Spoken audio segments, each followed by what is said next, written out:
It's all about the sort of journey of the experience, not the thing that you're actually fighting about.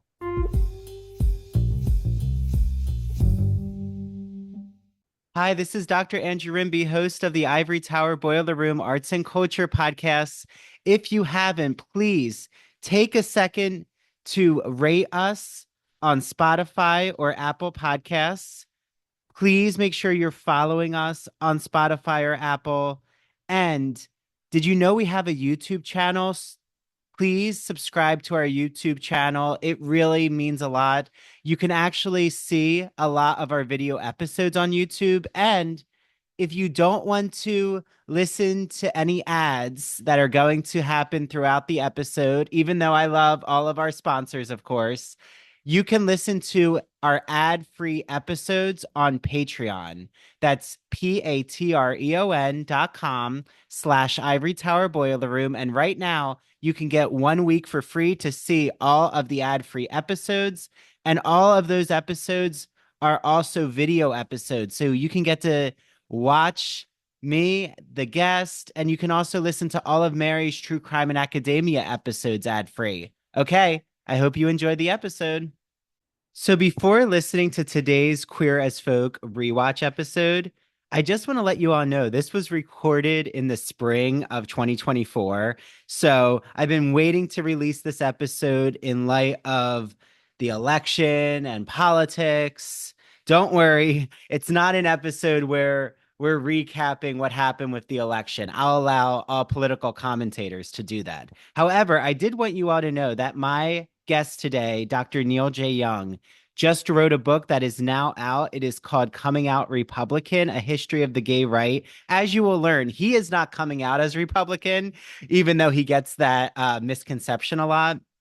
But it is a book about the history of the gay right. So if you didn't know, there are a lot of gay Republicans throughout history. And let's just say all we have to do is look at the recent Republican convention and Grindr crashing. So that tells us a little about some skeletons literally in the Republicans' closet. So I wanted to let you all know there's another aspect of this interview that has changed, which is I now have moved in with my boyfriend. So when this came out, I was still living on Long Island. My boyfriend was living at his father's in North Jersey, and now we live together right outside New York City. So I thought it would be really fun because my boyfriend has been wanting to release his own podcast show that I'm helping him construct and give some ideas. So he wants to do a gay pop culture show. So look out for that soon. I won't give you any more details about that, but it will be really exciting and enjoyable.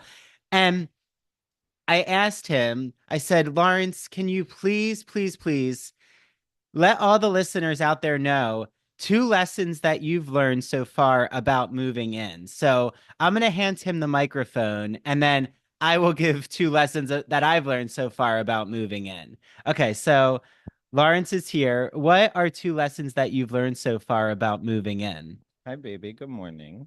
Making sure you're fed at all times and just being respectful of each other and our space and our time. Yes, I have a tendency to be very hangry, and I'm sure some of you out there understand that feeling.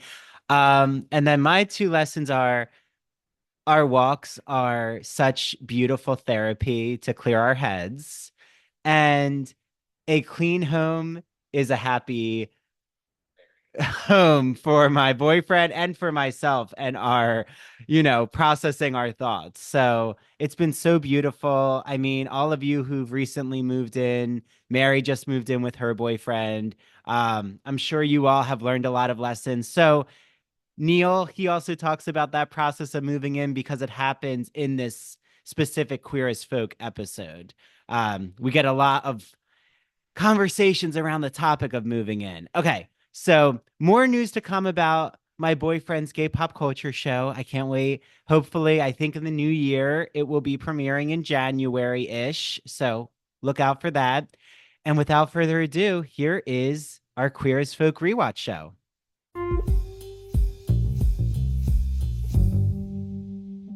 Hi, everyone. This is Dr. Andrew Rimby, and welcome back to the Ivory Tower Boiler Room, where I'm joined with a fellow doctor. I want to give him his credit, Dr. Neil J. Young. Neil is a writer and the author of We Gather Together, The Religious Right and the Problem of Interfaith Politics. His work has appeared in publications including the New York Times, Washington Post, The Atlantic, Los Angeles Times. He co-hosts the history podcast Past Present. So, if you're listening to this on Apple or Spotify, make sure you follow Past Present as well. Rate, review, do all the things there. He lives in Los Angeles and he's coming out soon. We'll definitely have you back on, Neil, when it comes out, because I know it's going to create a splash and I can't wait to read your book. It's called Coming Out Republican, A History of the Gay Right in April. So congratulations on that, Neil. And thanks for joining me to talk about Queer as Folk. Thank you, and thanks for having me. Of course. So right away, we're in episode 12, um, called Move It or Lose It. So all moving things happening with Michael and David and puns there. Um, but before we dive into the narrative and what's happening, I'm just curious. Were you surprised that I asked you to come on a Queer as Folk podcast series? Like, have you returned to the series within the last few years, or is this something that really hasn't been on your radar in a while? Yes and no. I watched the original series when it came out, I believe in the early 2000s. Remind me of what these years are that it was running. Yeah, this is 2001. Okay, so I had, just to sort of set the scene, I had recently graduated from college, just moved to New York City. It felt very of the moment, right? To be like a young 20-something gay guy in New York City, and this major television show came on. I'm pretty sure I watched all the episodes as they ran at the time. And then I don't know, I would say maybe like a decade or so ago, my husband decided to watch this series. But interestingly, and I didn't really join him in that, but it was always sort of on in the background. He was watching it run on, I believe, TBS, like some very, mainstream cable channel where they edited out all the like language and certainly all the sex scenes and all the nudity. So there was a sort of recent, or at least 10 years ago, PG version of this that I sort of saw glancingly out of the side of my eye, but hadn't watched any of this until we watched today's episode again. And this one actually came sort of rushing back to me in memory as I watched Yeah. it. Well, so right away, what do you feel about Michael and David's um move-in dilemmas and just the conflict that happens between them? Like, is someone in the wrong in your opinion, or are they both just really messing up on compromising together? Well, it made me want to watch the previous episode because I'm like, do these people even know each other? Like, there were so many conversations they had where it's like, and I get it that they're probably also using these episodes to lay down some like character biography that just you do in a show, but they've moved in together. And then it seemed like they were getting surprised by just basic aspects of each other's life that felt like would have been the type of conversations you have early in a dating scenario, not once you are sharing real estate together. They both seem, I don't know. I feel like the good doctor, was really on the wrong of almost everything, like a control freak. He was not my favorite here. They both could work on their communication styles, though. Yeah, but you're right. Like, he has no idea about Michael's comic memorabilia No, and collection and is so surprised, as if he's never had any conversations about Michael's passions. Um, or even been to his apartment before. Like, you would have seen that's this true. if you went over. Like, it shouldn't have been a surprise. Well, so like what's knowledge you can give us? You're married, um, and I'm sure you've gone through a move-in process or like had those conversations. Like, as someone who I'm in a recent relationship and like joking around, I joke about moving, but like we have two different places and we like going back and forth. But, what's your advice as someone who's already done all of this, moving in?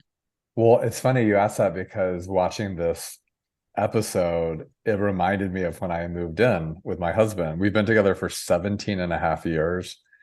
We moved in after we'd been dating a year. And it wasn't like a similar situation, but there were, I was a graduate student writing my dissertation when we moved in together. I had bookcases of books, and we moved into my husband's apartment at the time. And so that's always a little bit of a dicey situation, right? When you're not starting at a new place together, you're actually one person is moving into the other.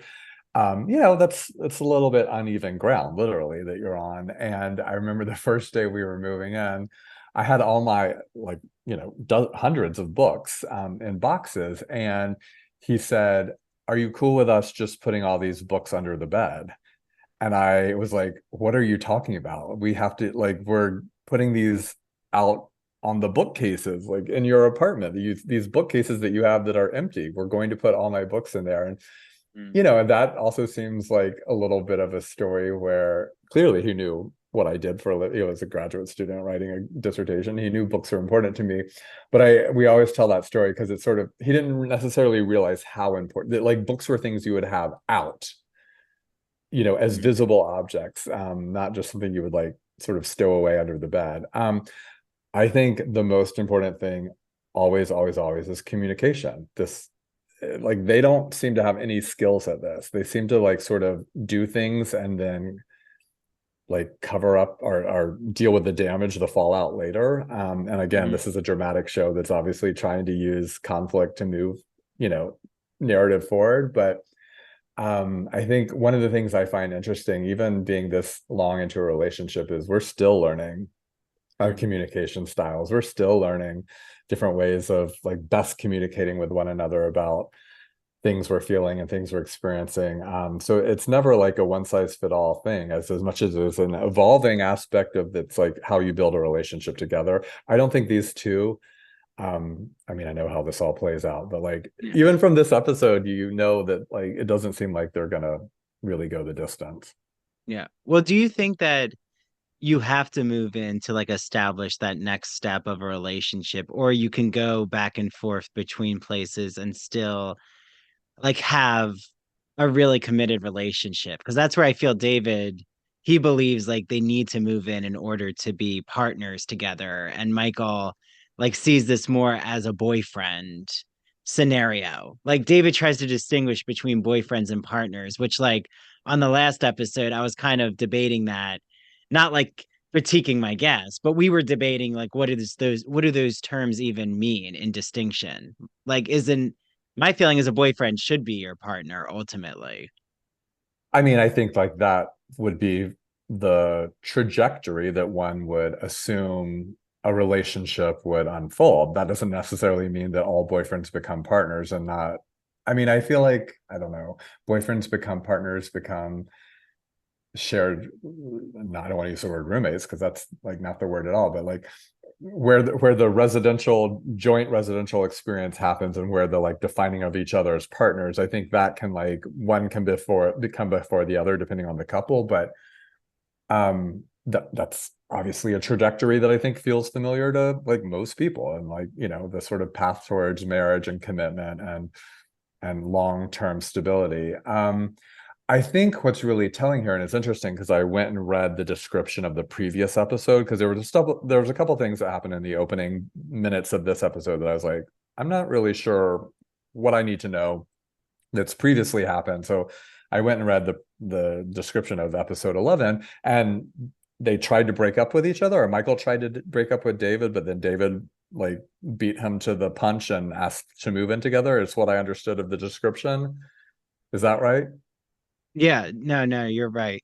Okay, so that seems very problematic to me, right? Like, you're going to break up with a guy you're just dating, and then he asks you to move in together, and then you don't even use that to say, like, actually, you know what? I wanted to talk about our relationship and the way things are, and like, I'm not sure if I'm really feeling this dating. Like, that would be a wonderful opening to clarify just where things are right now, not to accept the invitation to move in together. And I think if one makes that decision, you both have to be on the same page about what it means to you. It doesn't have to be the same thing that it means to other people out there in the world, but the two of you need to know, what does it mean for us as a couple? What does it mean to me personally to make that next step my partner Nate and I talked about this when we were moving in together. It was actually, we've been dating 11 months, and we always joke about this, like, what in the world were we thinking? Partly it was a New York City real estate thing. Like, I was needing to move out of my apartment, and there was this part of us that was like, gosh, we've only been dating for 11 months. Like, ideally, we'd have like another year under our belt of dating. But, New York City real estate is tough, and I'm having to move out. And we also know that we're really, really serious. And we know that we are going to probably move in together if it would have been another 6 to 12 months. So let's do this now. But what does it mean for both of us? And we both said this means a serious lifelong commitment to each other. And I think as long as you say those things out loud, you articulate them, you know that both people are coming from the same place, or even if you're coming from a different place, you're okay with that difference. But these two guys are not talking about anything. They're just doing things, and like they're just sort of laying the groundwork for, I think, huge foundational issues going forward. Yes, yes. So I'm glad you opened up about your own personal experience with the whole moving in. I mean, I'm even just curious, Neil, like what, now I think over 17 years you've said with your husband, what's like your approach in terms of conflict resolution, or like, because I feel like a lot of these couples, not just Michael and David, but all of these characters are not really well equipped to handle conflict, like knowing that that's part of a relationship. Like I've Mm-hmm. even had conversations recently with my boyfriend about, um, it's normal that we're going to have conflict. It's just we need to know that at the end of the day, we can talk through it and listen to each other and just try to resolve and hear each other out, even if we don't necessarily agree and we're not on the same page all the time. That's, I feel like a fantasy world if you think that there's never going to be conflict. Yeah, of course, absolutely. All humans, especially in a relationship, are going to experience conflict for all sorts of different reasons. And I think the most important thing is not what the conflict is about, but how the conflict is handled. Because ultimately, that's the thing that lasts. And that's the thing that has more profound consequences. Whatever you're fighting over, you're going to forget about that. But the experience of it, or your inability to, or your ability to have conflict, to communicate, to resolve whatever resolution means for it, and to move forward. That's the stuff of relationships. I personally grew up in a home where almost no conflict happened, where everything was very, my parents are very sort of waspy Southerners. Everything is polite. Everything is really formal, not formal, but everything is polite, mannered, and no one ever has lost their temper. I don't think I've ever heard my parents scream, and I don't think that's a good thing. Ultimately, is what I've come to learn. But of course, like growing up, it's the thing you're used to. It's the thing you know. And I think in a lot of ways, and I think that sort of history and that developmental experience made me in general a pretty conflict averse person, because I just haven't seen it modeled. I haven't experienced it. And so for me, it's like a big deal.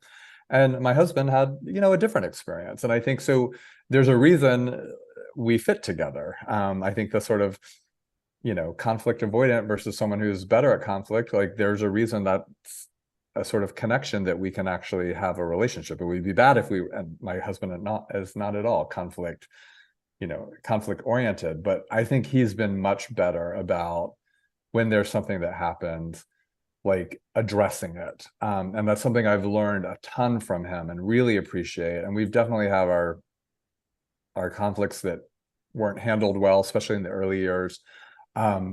But that's where I think we've done the most growth. And for me, a lot of it was just realizing that a conflict isn't a big deal, because again, having not seen them, I didn't get to see conflict resolved. So for me, it was just the conflict was the big thing. And so I just sort of tended, especially in the early years, wanted to pretend like it's all fine, we're good. And of course, that's not a solution at all. But you're right. It's all about the sort of journey of the experience, not the thing that you're actually fighting about.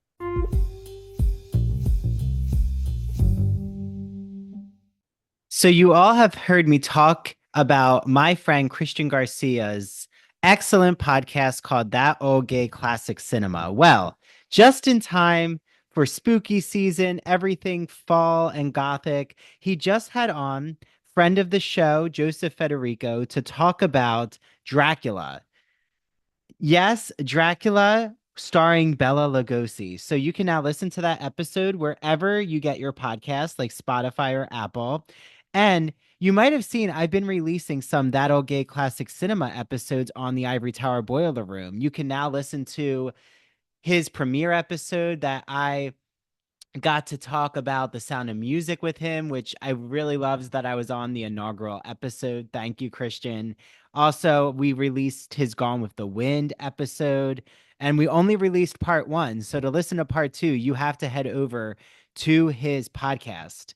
So if you love all things classic cinema and you've wondered, wait, what makes some classic cinema just really queer? Like, it actually sometimes is more homoerotic than current contemporary films. You want to listen to Christian's podcast. And he also has a special Wizard of Oz episode that I absolutely fan over. So listen to That Old Gay Classic Cinema, Apple, Spotify, and he's on YouTube as well. I hope you all enjoy it. Are you currently looking for your next great read and you just don't know where to search? Well, I have a publisher for you. They are called Broadview Press. They're celebrating their 40-year anniversary. Happy anniversary, Broadview. And they are an independent publisher of humanities books. So next month for Native American Heritage Month, I have on Dr. Andrea Sullivan Clark, and she is going to educate us on indigenous philosophies of Turtle Island. You might wonder what Turtle Island is. And if you're listening and are in North America, I'm just going to give you a hint. You probably are in Turtle Island territory. So I can't wait for you all to hear more about Native American history and culture, just subjects that we need to learn about and we just don't in our primary school education. So Ways of Being in the World is Andrea's book. I can't wait for more of you to get your hands on it. Also, just in time for the Wicked film, Broadview Press has an edition of The Wonderful Wizard of Oz with the original illustrations. I was talking with Dylan from Broadview Press, and I always love talking with her because she informs me of what new books they're about to release. And guess what? Just in time for spooky season in the fall, they have a vampire literature anthology that collects so many different short stories that explore the vampire myth and just how this origin story of the vampire came to be in our culture. So I hope you get your hands on those books. And Dylan told me there is an exclusive code for all ITBR listeners. You get 20% off all of your Broadview Press orders. Broadviewpress.com. Go choose your books, type in Ivory Tower in the discount code section, and you will get 20% off. Make sure you follow Broadview Press to see all the new books that they are about to publish on Instagram at Broadview Press. Enjoy your reading, everyone.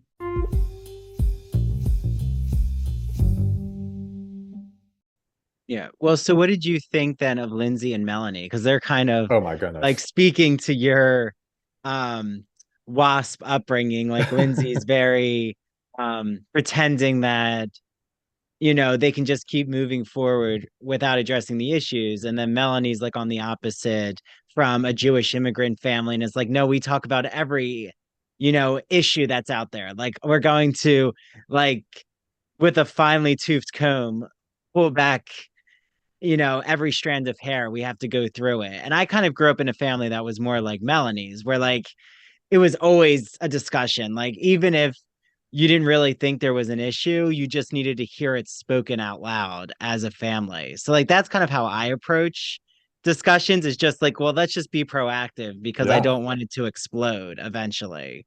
It seems like But a yeah. good way of being. I actually wrote down what Melanie wrote because it was so wild. She wrote, "After neo-Nazis, there's nothing Jews fear more than silence," which I'm like, that's quite a line to begin with, but especially right now, it seemed like wow. Um, I think that it's interesting. What's the waspy character's name? Lindsay. Lindsay.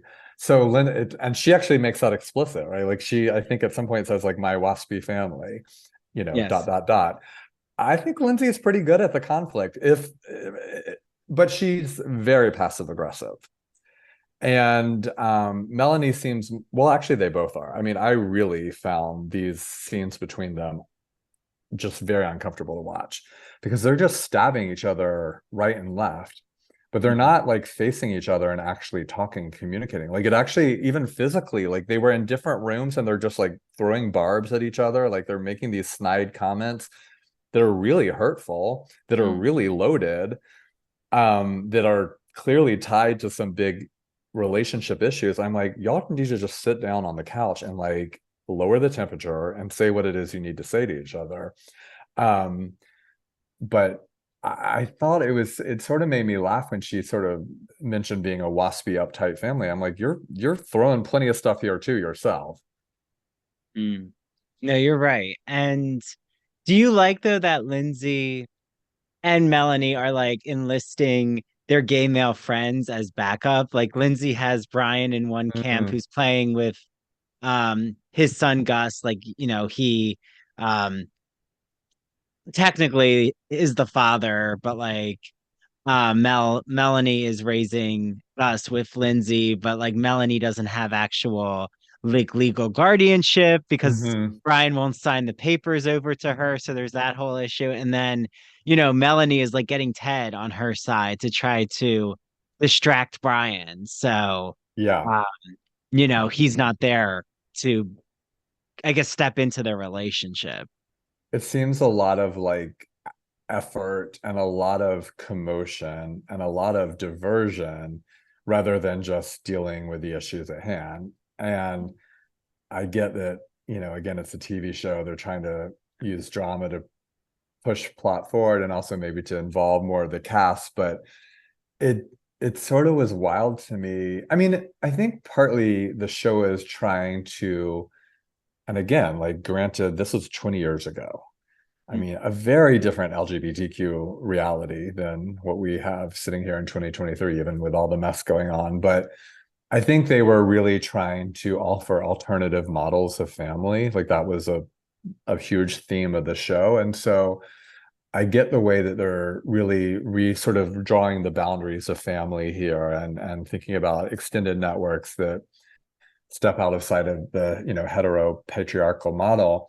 And also this is really messy because none of y'all are, it doesn't seem like that they're using this new model that they're creating to sort of enhance the family as much as they're using it as weapons against each other to just Mm. pursue their issues with one another, and that doesn't seem healthy at all. Yeah. So like instead of this alternative family structure, like to present that it's possible to not have a nuclear structure, like you can raise a family in a community, it's not playing out that way. Like they're not embracing this other mode of family. That's interesting. Yeah, Yeah. I mean, ideally, if you're going to do that, you would think, okay, the more people that we have here, the more sort of strengths that we're drawing upon. And you're good at this, I'm good at that. You do this, you bring this to the relationship. Like we're all of us together are kind of corporately enhancing Hmm. this and not relying on the like two parent where, and it's not even two parents doing everything. It's like the mom that does everything. But that doesn't, at least in this episode, that's not what you see working out here. It's almost like everyone's pathologies are being weaponized and against one another. And Brian's being brought in or Ted's being brought in, again, not to like make things better, but like to hurt the other person. Yeah. Well, so I have to ask you about another storyline that as I was watching in preparation, like knowing you were going to be the guest, like writing about, the history of the gay right. I'm like, okay, what does Neil think about the whole conversion therapy storyline that we get with Emmett? Because that's it was a curveball to me. I mean, I knew what would happen, but I always feel like it's a curveball of just this decision that he decides he's now going to abstain from sex and um, join Matt in this group therapy to become straight. Okay, this storyline was wild. Mhm. Like, okay, so Emmett's making this decision, that alone. highly questionable, lots to unpack there. And also, he's still going to the gay bar every night. He's still going to the gay gym and hanging out in the locker room. Like, pick a lane, buddy. Like, and I get it. He's grappling with lots of things. It's not like he's really committed to this conversion therapy group as much as for whatever unclear reason he decides to go with this guy to the meeting. I mean, it would have made more sense if he was really attracted to the guy and it seemed like he was trying to make the decision, well, maybe I'm not going to be out and about anymore, but maybe I'll pursue like not a normal sort of conventional relationship with this one person, and it turns out this one person is something else. But this did not make any sense to me. I do think that the scenes in the conversion therapy, I was actually really excited to watch this episode because you told me that this was what this one was about, and I didn't really remember it. But I was sort of expecting a seriousness to this topic that the episode did not deliver. I mean, this was played not for laughs, but certainly and I get it, they shouldn't treat it seriously as like a legitimate thing, but they might have treated it seriously as like a real thing that exists. But like all of those characters were so laughable and so stereotypical, and like clearly we were just supposed to mock them. They were caricatures of even like not even of gay people. They were caricatures of like gay people who would do this sort of like silly notion in the first place. I'm not sure I'm answering your question about the gay right, but I think that there is sort of a way to think about small c conservatism in the LGBTQ community. And I've written this book about how it shows up, mostly in the political sphere. But I think we can think about what that means sort of in cultural politics and sexual politics and the way in which that might sort of have an overlap with some of this story. But like the conversion therapy, like, should we even understand these as part of the broad LGBTQ community? Like, I don't think so. Yeah, well, wasn't there, I'm not going to remember the documentary name right now, but I'm pretty sure there was a real backlash to some reality show they were doing with Mm, like men who were gay, but then they married women, and I wanted to say they were Mormon. Maybe they weren't Mormon, but I feel like it was something religiously affiliated, and they decided that the reality show was going to follow men who are now going through conversion therapy. And yeah. like it got such huge backlash that they just ex-nayed the program. Um, yeah. Doesn't ring a But bell for me, but seems very likely in terms of a reality show that might be out there. yeah, but then like, we can bring someone up who's very timely, which would be, a George Santos Republican, which I was like, Neil must have some thoughts on George Santos. Which is like you can be a Republican now and be very outwardly gay. Um, and like it's not necessarily what you're going to be attacked for. Absolutely. Like in a George Santos case. Absolutely. Like there's a whole other litany of issues that had happened with him being expelled, but it wasn't his sexuality. So I find that a fascinating case study. I mean, is that something that's going to be addressed in your book, I'm assuming? I do not mention George Santos because this was like unfolding as I was literally finishing the book and post production. So I feel good about his name not making an appearance. Yeah. And yet I think I will probably write some public commentary about him in the coming months and in preparation for the book coming out in April. And you've really hit the nail on the head here with it, because the really striking thing in some ways I really feel like it's being underappreciated. And maybe that's a sign of progress, that the historical progress that is made is not really being recognized. And also it's weird to talk about historical progress when George Santos is the case that you're talking about. But it is historically significant that the least controversial thing about this man is that he's a public official, Republican elected official that's gay. Mm. Like everything else about him is the controversy. Everything else about him is what makes him a political liability. And so many of those things are what have, got him kicked from his seat. That is a historical development that is not in keeping with several of the gay Republican congressmen that I write about in the 1970s and 80s who are outed because of sexual scandals and that lose their seats in Congress, or either resign or don't win re-election because of that. And it was doing everything. And their life to present a truthful, or to present a public image that was about hiding their sexuality. Whereas George Santos, it's almost like the only thing, as far as we know, that he has been honest about and is actually, under scrutiny proven to be true, is that he's a gay man. I mean, that's sort of wild, that every other aspect about his life pretty much has been the lie. Historically, it's the exact opposite, and I think that that's such a fascinating and obviously historically significant development. And then the interesting thing that I think, the way like Marjorie Taylor Greene and other of Santos defenders are weaponizing him being gay as their argument for why he's being targeted. So, Taylor Greene has said the only reason they're going after him is because, the only reason the Democrats are going after him is because he's a gay Republican, and they can't stand that. I mean, that's ridiculous, of course, but that is a political argument that a Republican can make in 2023 of some sort of weight to it. Like, you can go on Fox News and make that claim, and like the choir will think you're right. The choir that you're preaching to will think, yeah, that's exactly why. Those Democrats, they hate that a gay guy would be a Republican today.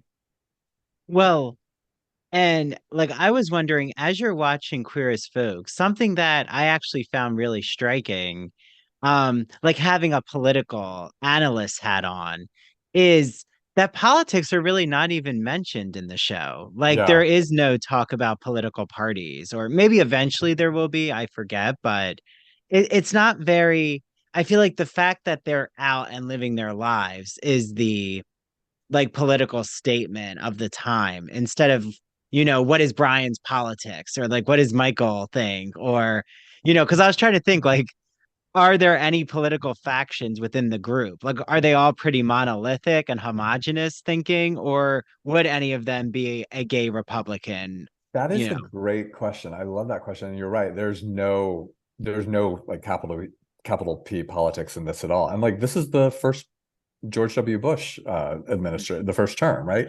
When that was very much in the news, and in the sort of political coverage of the time. I do think the show becomes a little bit more political in the episodes ahead, if I remember correctly. But I love this question about thinking about what the politics of this. I mean, they're not really a diverse group of guys, right? They're all white. It's just sort of like their variability on the white gay scale. And even there, I think from bird's eye view, like, are they all that different? Not really. I mean, one could see Brian being the gay Republican, the sort yeah. of like entrepreneurial, like uh sort of wealthier one. But then you could also see him, I don't know, I like not being that, like having some really like snide comments about, George W. Bush, and that someone like Emmett, like maybe he's the surprise gay Republican that like actually has a really social conservatism to him, which I think we see in this episode. Or I don't know what all is happening for Emmett in this episode, other Yeah. than he's made a deal with God. But like, even him thinking that as a sort of bargaining tool that he went to suggests a sort of conservatism to him. Maybe Ted the accountant. Mm. Yeah, yeah. Well, and before we dig back into Queer as Folk, I'm just curious, what reaction happens when people hear that like you're coming out with a book called, Coming Out Republican? Well, a couple of different things. I've obviously been working on this book for a couple of years, as it takes to research and write a book. And especially at the beginning, when I was telling people, and this were like friends and family members, and even just like random people, that I was writing a book about the history of gay Republicans, I would say like 9 times out of 10, someone said to me, "Why would a gay person be a Republican?" And it annoyed me so much at first, because I was interpreting that question almost like, and therefore, why are you writing a book about it? Like, it was like a question that I thought was undermining my whole project. And then I realized, no, actually, they're asking the same question I'm asking. I'm just asking it with a little bit of a different tone, which is, Mhm. why would a gay person be a Republican? That's a historical question one might ask, and that I am actually answering and arguing changes over this 70-year period. And so it's a good question. So that was just sort of a interesting experience to have, especially in the early moments of beginning this project. One of the things that I found, especially now that we have a title and we have a book cover that have been made, public in the world, the vast reaction to the title and the cover has been, enthusiasm. There's been a handful of people, either random people who don't know me, people who do know me, who've reached out to me, on Twitter, on Instagram, in person, and have said things like, "Oh, I didn't know you were a gay Republican," or "I didn't know you were writing a memoir." And that caused huge panic for me because I'm not writing a memoir. I am not a gay Republican. This is a history of the gay right, as the subtitle on the book cover says. And you realize a couple things. People don't look at things really closely and they react really quickly. That's also scary given how much a book cover is meant to convey. So, me and the PR team at my publishing house are thinking about all the ways we will, through PR and marketing, make it clear that this is a history of the gay right, not a personal account of it. And also, like, this is going to come up here and there, and I'll just have to handle that as it does, and say this is not, an insider's perspective. This is a historian writing a deeply researched, archivally based history of a 70-year political history of a people that I relate to in some ways, but I am not one and the same with.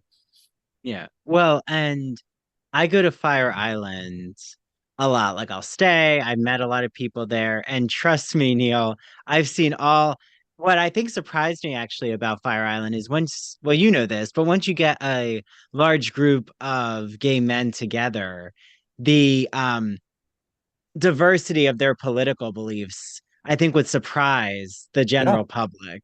yeah. Like because people think that, oh no, all, you know, gay men are progressive. And that is definitely not the case from what I've seen on Fire Island. Yeah, there's been some conversations where even my eyebrows like went up, but it challenged me in a good way of, oh, you know what? I just need to listen. I'm not going to judge, and I just want to hear someone else's perspective. Well, that's great to hear because this summer you can recommend my newly published book to all of them to read. I mean, Good. what a cocktail chatter that you can have at all those parties. But I'm glad you said that because the seed, the nugget of this book was planted in my mind more than 20 years ago when I first moved to New York City, right around the time that these episodes of the Yeah. first season of Queer as Folk were being launched. And I grew up in a Republican family and I sort of moved to went away to college and came out and like changed my politics, as I think like a lot of people do, or sort of fully embraced all those things, and moved to New York City right after college, and was surprised by how many gay Republicans I was meeting. They were like bankers and they were consultants. And one of them told me about this organization that he was going to their meetings called Log Cabin Republicans. I'd never heard of it before, and I just sort of put it in the back of my mind and thought, well, that's interesting. Fast forward a couple of years, I go to graduate school. I am a historian of conservatism. My first book is a history of the religious right. I'm trained under Alan Brinkley, the famous political historian.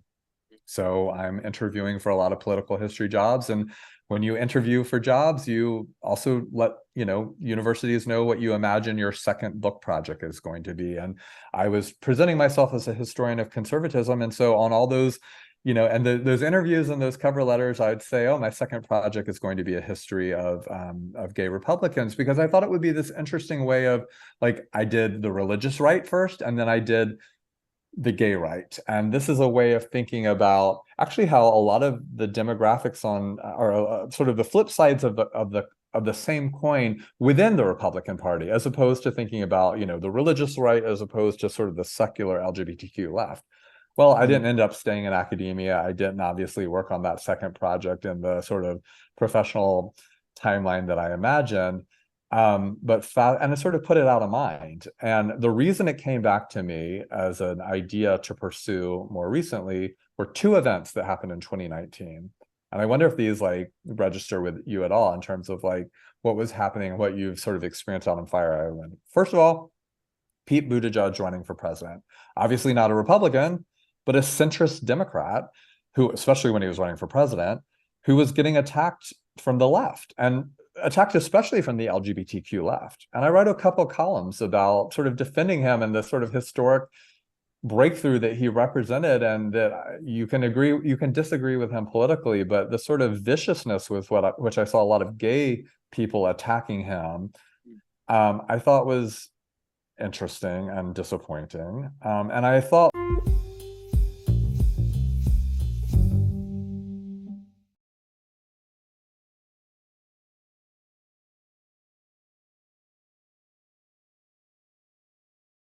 Do you ever think to yourself, wait, how does Andrew know about so many of the newest and current LGBTQ books? Well, my friends at the Gay and Lesbian Review have an amazing magazine. The Gay and Lesbian Review is a bi-monthly magazine and it's always centered around a theme. So, for example, their November and December issue is called the Gossip Issue.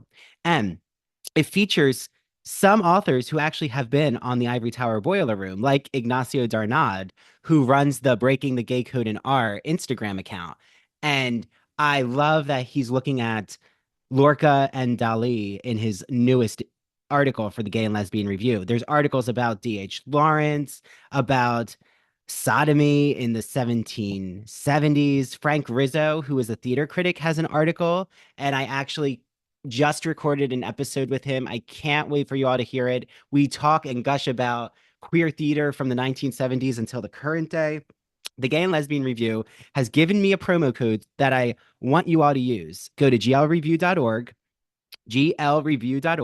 type in promo code ITBR50 when you subscribe, and you will get 50% off your digital or print edition. I get the print edition because I just love to have a physical copy of the magazine.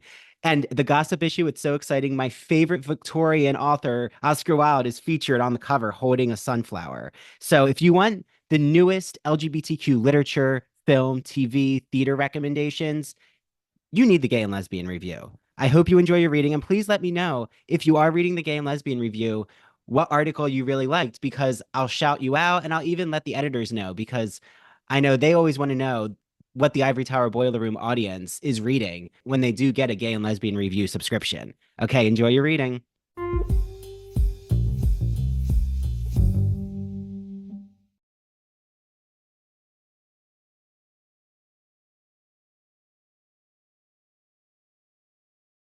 like him as a sort of centrist figure really begged for us to understand the history of LGBTQ politics. It wasn't solely a progressive narrative.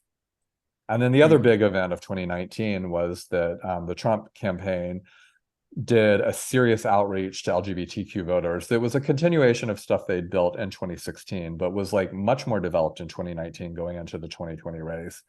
And those two things, I was like, you know what? There still has not been a major book written about gay Republicans. Like, let me see if this is something I want to do. And spent some time in the archives, realized there was a huge story to tell here.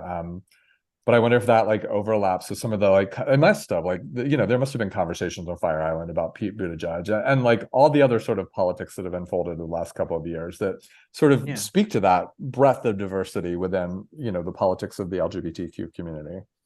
Yeah, well, the critiques that I've heard about Pete Buttigieg are like um the left like wing of politics that like argue that representation doesn't matter. What matters is like how democratic socially your policies are. So like, even saying Kamala Harris just because she's a woman of color, like that's not, you know, something to celebrate. Like right, Bernie Sanders in um his progressive policies, he's also um you know, white male. I mean, he's Jewish, Mm-hmm. so he is marginalized in that way. But I just think it's interesting where I do think there's something to say about celebrating someone like their representation does matter for the general American audience. But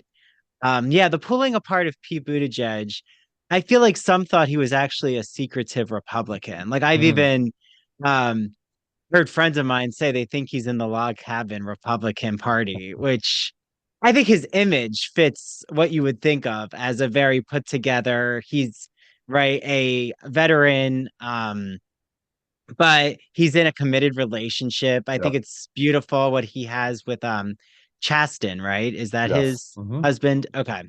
Um, So yeah, it's interesting because I feel like Pete Buttigieg kind of like comes from this Queer as Folk model, but like when they rebooted Queer as Folk, they got rid of like any of these narratives Yeah, from the totally. 2000 series, which I haven't watched the new one yet just because I don't want it to like really cloud my approach to this series, but I will see it and like do a special episode. But I don't know, Neil, did you see the new one? I did not. This is also a story about my husband. He decided to watch those during the pandemic. I feel like it was a pandemic view.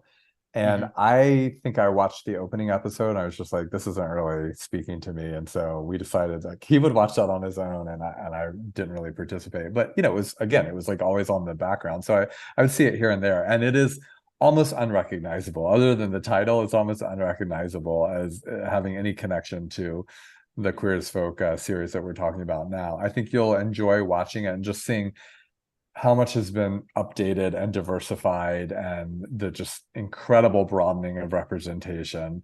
And it's interesting because it sort of tacks with a lot of stuff. I interviewed more than 30 gay Republicans for this book project. And some of them were, no longer identify as Republican, but they were important figures in the 70s, 80s, and 90s. Some of them are active leaders today. I mean, it really ran the gamut, but especially those who still identify as gay Republicans and are still, very involved in the organizations. One of the things a lot of them said to me was, you know, they're in the LGBTQ movement. They don't even care about the G anymore. It's all about the Q and the plus, and we're being left out of this. And you know, I to hear older white gay men saying that, there's a lot that's loaded there.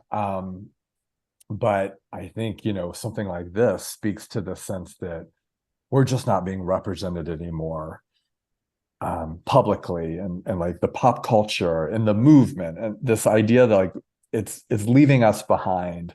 And Mm. a lot of gay Republicans won't even use the LGBTQ terminology. I once described to one of my interviewees that I was just describing my project to him, and I said, and it's a history mostly about gay Republicans, but like thinking about the larger history of queer conservatism, which to me was just like an umbrella term of a like 70-year period of history on. And he Mm. interrupted me. We are not queer. That is not a word we use. We are gay. And I said, I understand that you are a gay Republican, but also there's a larger context, a larger history that I'm also investigating. But like his hackles were up about that word. Yeah, well, if you haven't listened, I had Michaela Grifo on this podcast about a year ago, who was part of Radical Lesbians. She was like in the gay liberation movement at Mm, Stonewall. She didn't have like that, hot take, but she doesn't like to be identified as queer, and I understand that, argument. But she also said, like, where are the lesbians in representation? And I can understand, um, like, do you think it's something where, there's a fear that, being gay or lesbian, um, you know, like it's kind of become vanilla. Like they're afraid that it's passe or, you know, almost akin to like being straight. Like people are just forgetting about like being gay or lesbian is so binary in terms of sexuality now. Like we're queer as folk, like being gay runs the gamut. Like it doesn't with their race, of course, but it does with like their professions or like seeing how cloistered, like they are really a Fire Island type of yeah, community. totally. Yeah. Um, and like I would hear panics around, are we still going to have like all male nude spaces on Fire Island? Like this fear that um the LGBTQ community is going to penetrate that space and like close it down. And Yeah. there is like some basis of reality to it. Um, where like there has to be just more acceptance and understanding. But I don't really take wholeheartedly like that those spaces are going to be taken away from, Right. privileged gay white men. Um, Or privileged gay white men will find and create new spaces for themselves as they always have. I mean, like, I think a lot of things are happening here, and this is such an interesting conversation. And I would say, and you've probably can relate to this too. I've had many a conversation with friends, acquaintances, most of whom, almost none of whom would identify as being right of center, who have expressed sort of similar sentiments of just like, wow, like kids these days, like you go to a gay bar and like no one's like, a jockey guy like it used to be, all these gender fluid, non-binary, like they're taking over.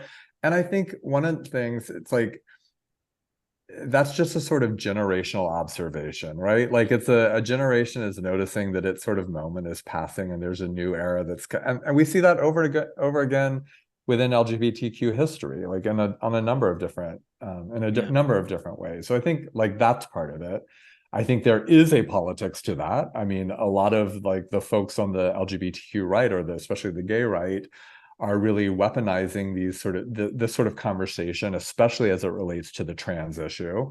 You have Andrew Sullivan out there arguing that gay men are not going to be allowed to exist anymore. And he makes this argument that like gender is no longer going to be acknowledged. Like this war on gender, these are his words, right? And others like him, this war on gender means that I cannot call myself a man who is attracted to another man, because that is to do that is to make a sort of a gendered, a sex-based argument or sex-based contention that we're not allowed to say anymore, or else we'll get canceled. And, I think that's not accurate. I think that that's hyperbolic. I think that that's an argument that's really meant to sort of play towards suburban voters who think of themselves as like, maybe not pro-gay, but not anti-gay. Like they don't have no problem with their gay next door neighbor, right? But the trans issue makes them really uncomfortable.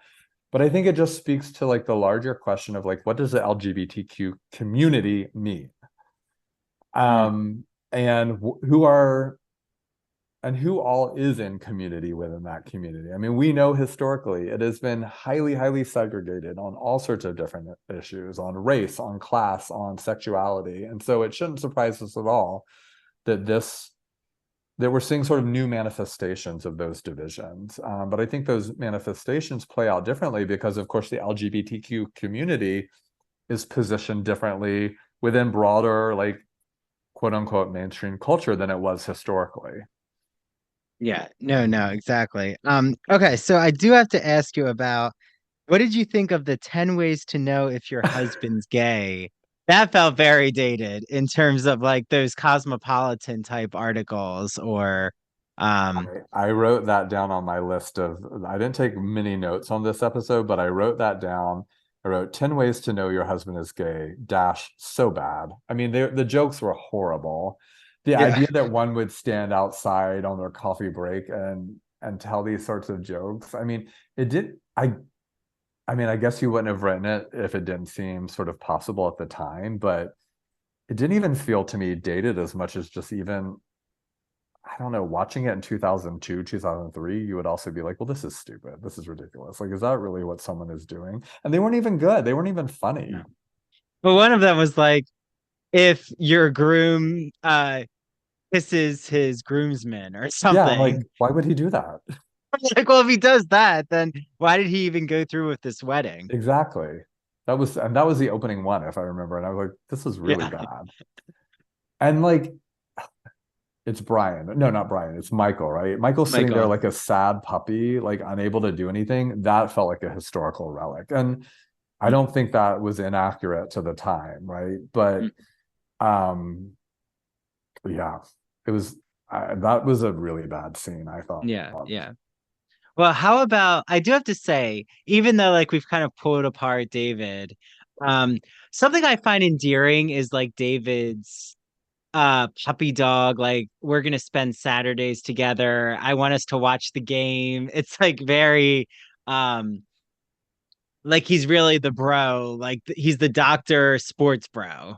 And I mean, it's sweet. I like to Oh, fantasize and I'm yeah. idolize that I'm just gonna like cuddle all day with my partner. And, that is like one of the, my oxytocin levels, I feel like are running wild right now from like cuddling, the beginning stages of romance. But, there's something to that fantasy, right? Like cooking with your husband. Like, do you relate to any of those Oh, daydreaming moments? to me, that's not daydreaming. That's like that's my life, and that's what I mean. He seemed like boyfriend material to me. I mean, I'm not because he's like a controlling person who can't communicate, but like his sort of traditionalism, which I think is what he's conveying through that sort of domesticity, right? It's like let's stay home, let's watch the game. It's like bro, and it's also like tamed. It's like a tamed bro. Like let's just stay home, watch the game together, and cook. I'm like, sign me up. And I would say that's basically what the last 17 and a half years of my life has looked like. Not so much on the sports front. I'm actually a huge college football, a college sports fan, and my husband is not. But like that sort of domestic centered life is very relatable to me. Like all the gay club scenes to me, I haven't been at one really all that much in a very long time. And I think that I liked seeing that aspect of it. Again, I think they need to work some stuff out between them. I do not think that they're on the same page. But I think that's a completely relatable and a way that many a gay man and a gay couple are out there living their lives. Yeah. Okay. And then I have to have you, as we're nearing the end, what do you think of um just Justin and Brian's ice cream dynamic? When I mean, I felt the chemistry between those actors, it's one of my favorites because I think they just really I knew agree.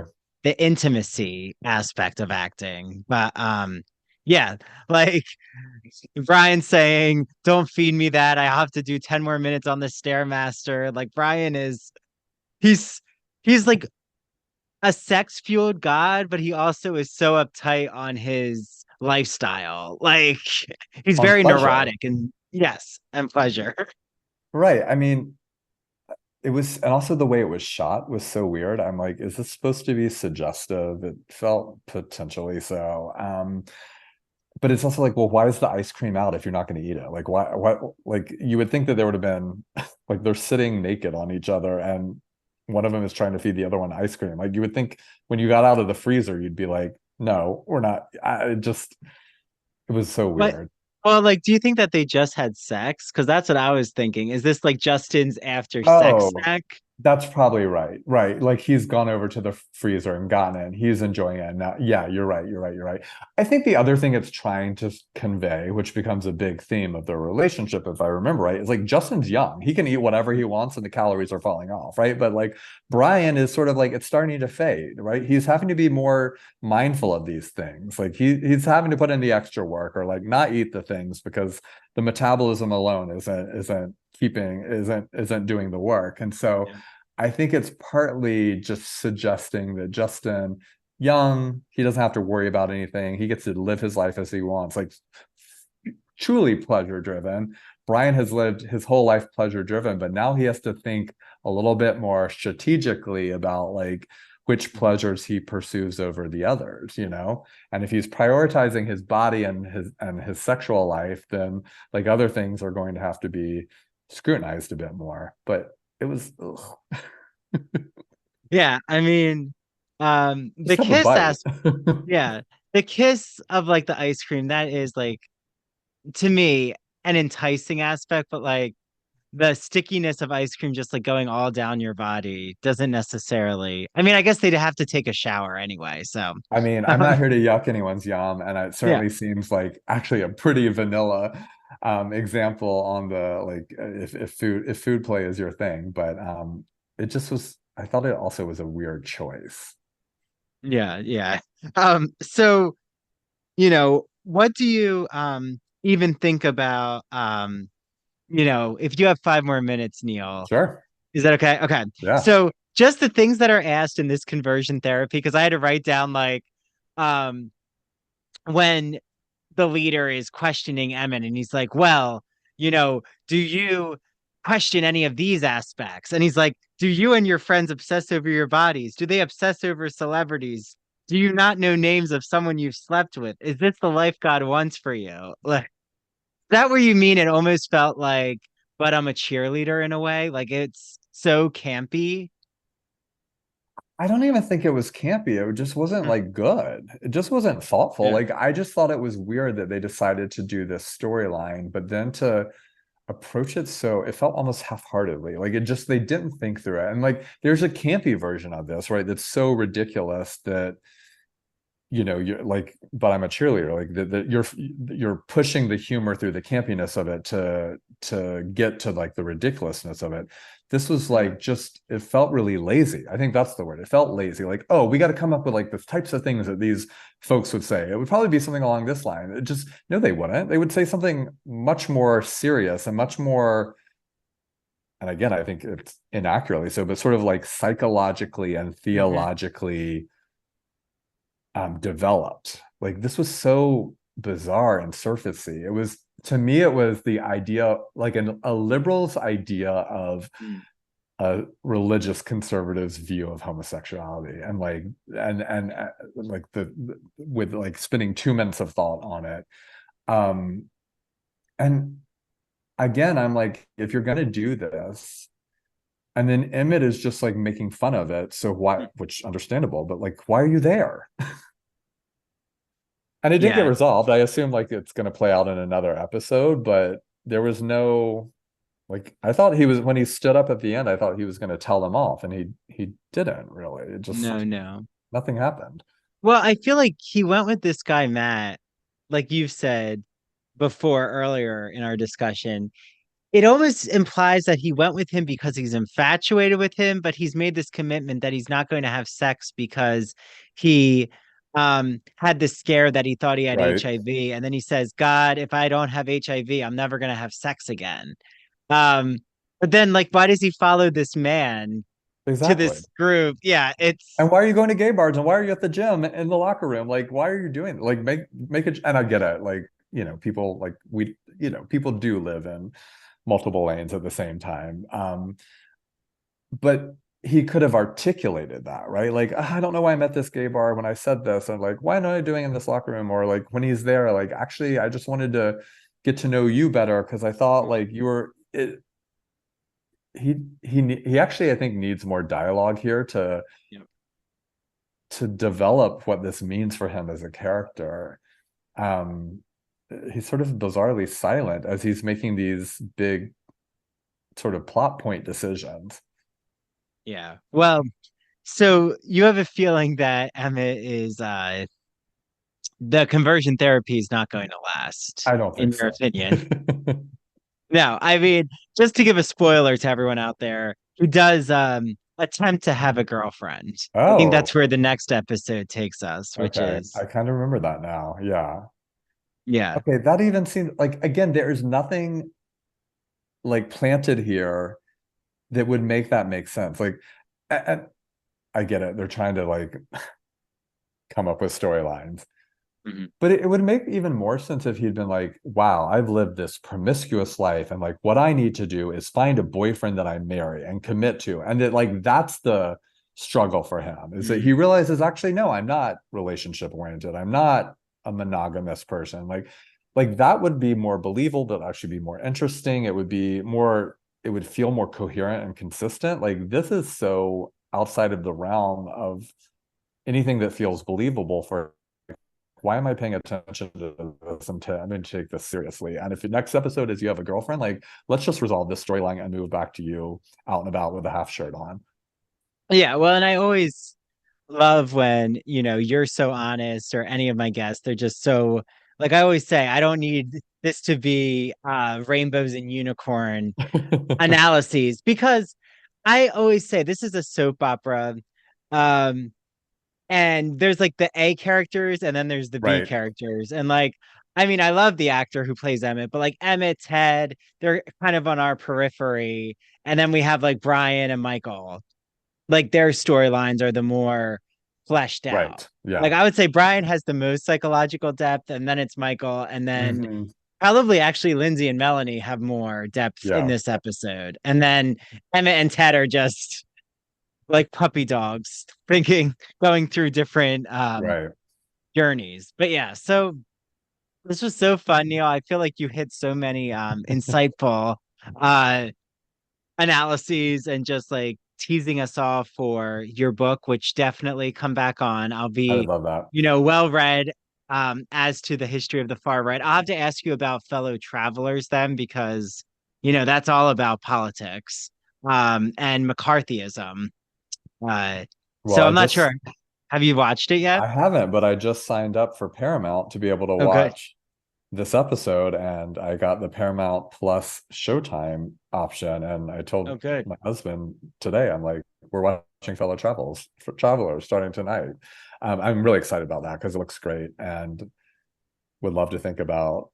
I mean, it's exciting that that series was made, and McCarthyism, especially the Lavender Panic, and is a history that people need to know a lot better because it's wild how horrible it was and how recent it was, and also something for us to be very aware of given things that are happening right now. Yeah. Any gay Republicans to look out for right now, Neil? After George Santos sashayed his way out of the, running. Um, No, I don't think in politics, but I think the and Andrew Sullivan remains, and he's not a Republican, he's as a conservative, but I think the intellectual front, the sort of media front of queer conservatism is the most interesting place, where you have Andrew Sullivan, you have Andy Ngo. I don't actually know how to say his name. Andy No. Can you edit hmm. that? Do you know how I say that? Yeah, I don't know. No, I don't know how, but wait, how do you spell his last name? NGO. Oh, okay. Maybe just edit this out. Where you I'll have edit it out. No, go okay, ahead. where you have folks like Andrew Sullivan and other sort of right of center media figures, especially on Fox News. I think that's where it's really interesting to me because they have a visible presence in the conservative media space, and I think, you know, to the extent that conservative media is the more powerful determinant of Republican politics than the party itself is these days, I think that's where it's really interesting to watch some of these folks operating. Yeah. Well, I feel like it all goes back to Angels in America. Who is that lawyer? Roy Cohn.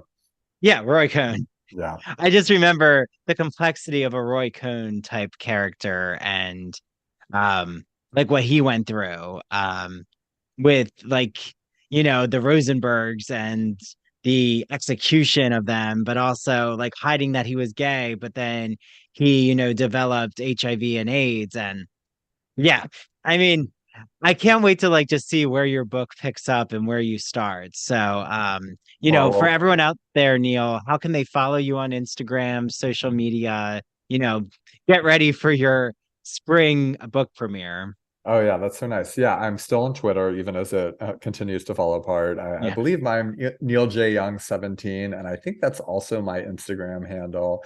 Certainly, I hope you'll listen to Past Present Podcast if you're a podcast listener.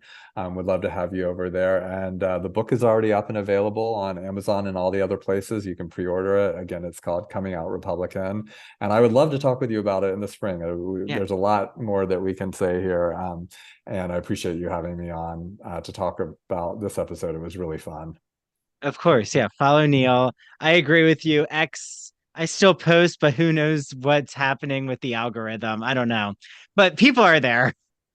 There's a community somehow, Yep. still lingering. So thank you so much, Neil. This has been wonderful. Thank you again.